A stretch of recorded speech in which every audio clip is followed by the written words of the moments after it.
fetch the priest. They are so keen to tell me his wishes, they can do just as well letting him know mine." The king spoke clearly, making sure no person was unaware of his intentions. The two advisers chose not to protest as they walked to the doors. Everyone else in the room remained silent as they waited for the priest to arrive. The king broke the silence again, addressing his son. Emmett stood by the steps of the throne, his hands now behind his back, awaiting directions from his father. "While we wait on the priest, we may as well start the proceedings. Have you had any thoughts on which type of affinity you would like to receive, my son?" "My king, I would be honored to receive any affinity. I recognize that with diligence and patience, I will be able to rise to great heights with any affinity. Should we not wait for the priest so that this can be done formally?" "Yes, you are correct, my son, and I believe you have the aptitude to master any affinity. With that said, this is a celebration. Let us be braggarts for a moment. Who needs the priest? I have taken the test myself, and it was a trifling thing. Do not worry. If you could choose any affinity, which would you select?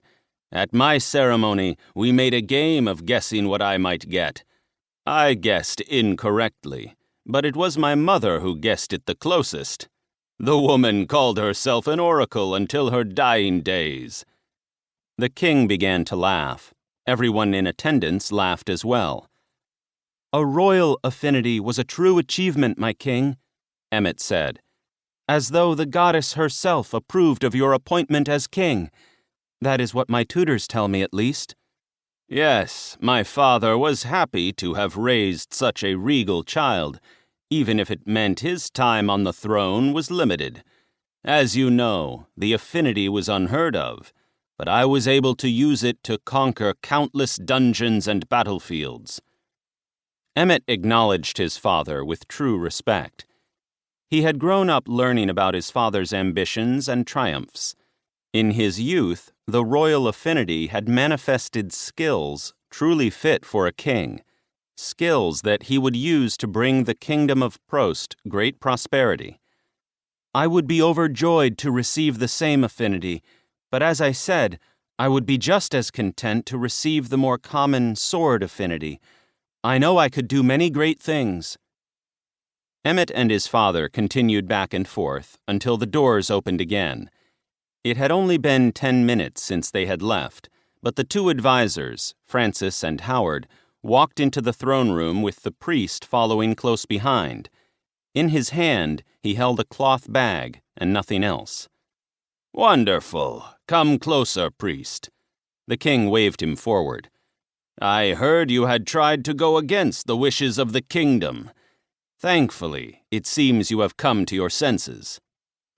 The two advisers found their spots to the side of the king as the priest stood beside Emmett at the bottom of the steps. "Nothing of the sort, Your Majesty. As you know, it is a tradition that the ceremony is held within the church's back chambers. Very few people are permitted in those quarters." "Yes, priest, but we had spoken about having it here. The crown prince is old enough and will not wait like all of the other children." "Yes, Your Majesty, but that is why I have prepared everything in the private church here. The goddess does not have a place in these chambers." "That is where you have it wrong, priest. The goddess is always with me in my chambers. This place is just as holy as any room of your church. The goddess and I have a true connection that you would do to remember. I am your king." The priest lowered his head and did not respond. "Good. Now, moving forward, I forgive you and your behavior. Do you have everything you require to perform the ceremony right here, now?" The priest raised his head slightly, but only to face the torso of the king. "Your Majesty, I have brought the goddess's statue here, but I would at least ask that the ceremony remain private. There are too many witnesses, and I worry that this will cause issues." "Fine. Everyone except the priest and the crowd."